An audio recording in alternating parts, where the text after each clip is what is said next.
Hello, my unremarkable friends, and welcome to the next chapter of The Unremarkable Entrepreneur. It's the book I'm writing week by week over the next year. All the practitioners, artists, and creators who realized they don't need another playbook, they need to find their own path. This is The World is Abundant. It was 2020. And in between government updates and clapping for the NHS, you'd find us in our Brixton flat, dominating Mario Kart tracks, predicting the imminent end of lockdown or coming to terms with its endlessness. I had been made redundant just days before the furlough scheme was announced. I couldn't find work and the void swallowed me whole. The silence of my inbox was deafening, the same old story repeating again, left behind. My notebook full of half-baked business ideas, completely useless in a world that was suddenly fighting for toilet paper. The tide had gone out for me and I had no idea if it was coming back. Locked up alongside me, you'd find my wife working from the bedroom and my self-employed housemate trying to figure out plan B with the art world brought to its knees. Fast forward 4 years. I've started my own business. My wife, who has been nothing short of a bloody rock, keeping bread on the table and giving me the security to build, has a dedicated study to work from. And my housemate? Well, she just directed her first Broadway show, and it got nominated for 9 Tony Awards. Before the pandemic, her career had been blooming, but all that momentum seemed bitterly short-lived as the pandemic tore through the country a year later. One day, in between races down Rainbow Road, I offered a reflection that amongst the devastating loss, there was also opportunity. Everyone in the art world was facing the same seemingly endless void without work, and suddenly, they all had the space to work on the projects they've been dreaming of. People were ready to talk and share their ideas. The next few months were filled with Zoom calls, dream collaborations, and planning groundbreaking projects. When the lockdown lifted, a return to the West End was waiting, and Broadway just beyond. Let's be absolutely clear. She didn't make it to Broadway because I offered a fresh perspective. It was the uncountable hours she'd spent serving her craft and building the right foundations that carried her there. The world saw a masterpiece on stage, but they didn't see what it cost. Decades of work quietly compounding in the wings. But that's not the lesson, because hard work is not enough. There's this famous parable about 2 builders. One builds their house on rock, the other builds their house on sand. The point of the story isn't about moral superiority or righteousness, it's the invitation to ask a vital foundational question. What is my life built on? What is going to keep the walls of your life upright when the tide retreats? When your days get so full you just can't cope? When a redundancy or a pandemic suddenly slams the gates shut? The rain will fall, it always does. And whilst you can't stop it or plan your way out of getting wet, you can face the storm from solid ground. But again, this isn't a lesson about working hard or digging deeper. The rock is not a metaphor for grueling effort. It is the return to your worth, your unearned, unshakable, intrinsic majesty.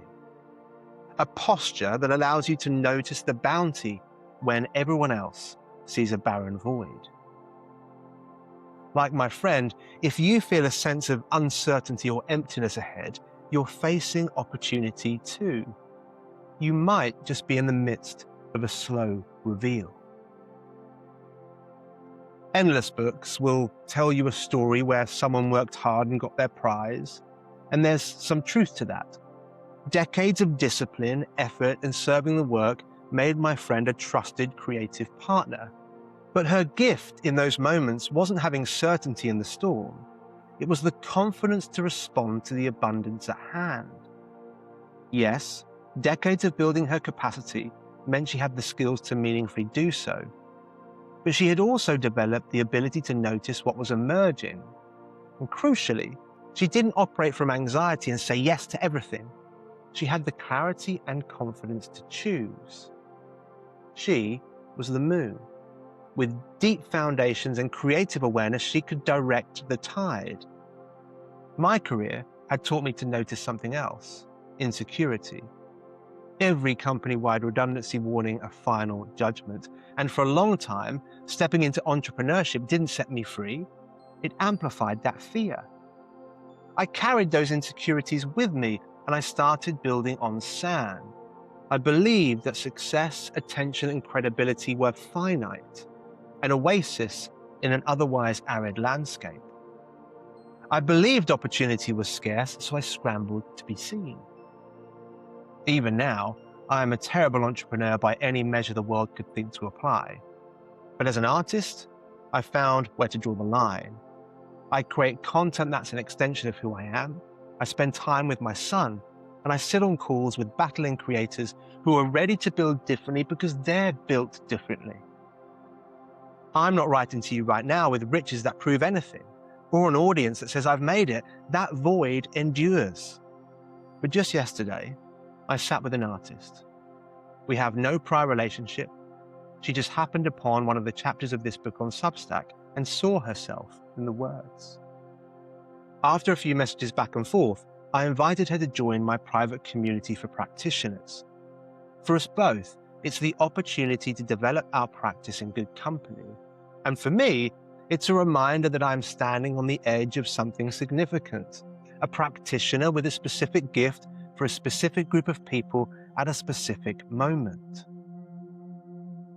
I've built lots of things, but the Unremarkable Entrepreneur is the first that is intentionally built from who I am versus what I've achieved. Incomplete, imperfect, and exactly what the work requires. And it confirms what I've always felt. The oasis is an illusion. The world is abundant. Money, attention, and opportunity are not in short supply. Success is not rationed, and the people who need your specific work are already looking for it. The tide sometimes rolls in and sometimes it rolls out, but the ocean is always there, abundant, endless.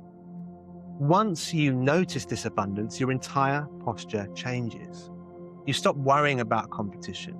You become irrationally generous with introductions and ideas because no one is depleting your share of the ocean by dropping their bucket into it. In my case, I stopped gatekeeping my ideas. There is nothing new here that hasn't been thought and expressed before. I'm simply wrapping new language around ancient ideas. I don't need to protect, defend, or justify what I'm building. But look, I face my fair share of silence. For every practitioner who honors me with a call or shares my work, there are hundreds of others who don't, because they're stuck in the void, dealing with the fear of their own barren landscape. But I'm no longer judged or drained by it. And where one person responds, I discover enough to help others follow. For this chapter, and maybe yours too, the abundance of one is enough. When did we decide otherwise? When you realize that, you can choose to be irrationally committed to the everyday work, rooted in the quiet reality that there is plenty to go around. When most people start building a business or creative practice, the tide happens to be out. It is distant. They see others playing in the surf on the horizon, voyeurs of other people's success, wondering why the water won't come to them. They don't realize they have power over the tides. They can bring the ocean near. I was once stranded on the dry sand, not because I lacked ambition, but because I was stuck planning what impressive thing to say instead of actually using my voice. The tyranny of the gap was too great. There was no way my voice would be heard against the roar of the waves. But like you, I am the moon. Every chapter I write, every person I invite influences the waves, challenging the ocean to respond. This is not manifestation. The moon doesn't pull the tide by wishing for it or believing in it.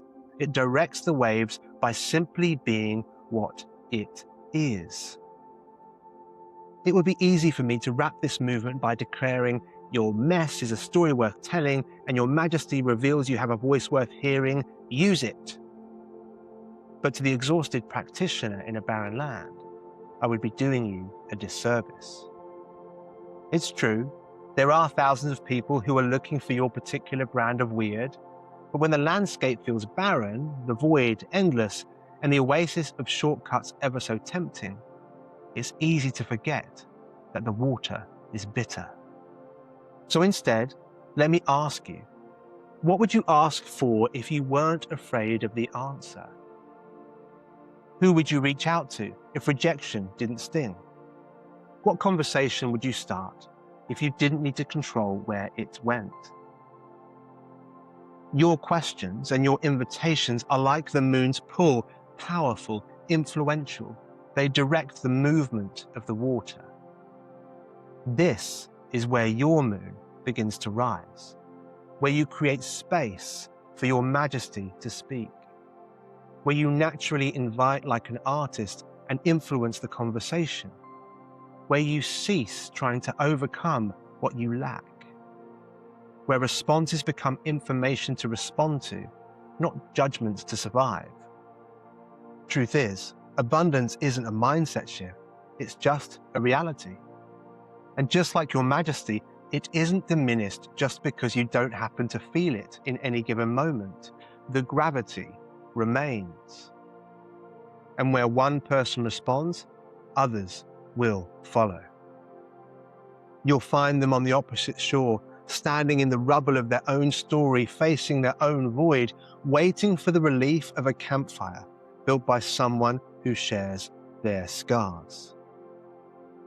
So before doing anything else, go find the abundance of one. In reaching the end of this movement, you have made a significant investment in your foundations, not by building them, but by being present to them. And if I've served the work correctly, this book should have given you nothing. It should have simply helped you notice what was already there.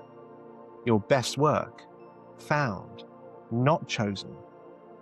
There is no goal to reach, no metric to clear, and no result that will give you meaning. Just a return to who you are and the decision to do something with it. It will often feel like absolutely nothing is happening, but the Earth spins at about 1,000 miles per hour and you don't notice that either. You might feel stuck, but things are changing. The ordinary deeds in the wings compounding, the moon rising, the majesty revealing. It all feels excruciatingly slow until suddenly it isn't. Until you look up and the landscape has completely changed. The lockdown has ended and the tide has returned. Your practice, built on solid stone. The thing you create finally worth the cost. The waves responding to your presence, the abundance of one drawing near. Tomorrow is a new day. I wonder what unremarkable thing you'll do with it. That was The World is Abundant, and it brings the first movement of the Unremarkable Entrepreneur to a close. Soon, we'll be exploring the second movement, empathy. If you want to read the text at your own pace or follow along as the rest of the book emerges, you can find the link in the notes below. If this resonated, it really is being written for you. And if you're curious about the private community of practice I mentioned in today's chapter, that's been created for you too. Visit join.unremarkable.co to find out more. Thank you for sharing this space with me today. I'll save you a seat in the next chapter.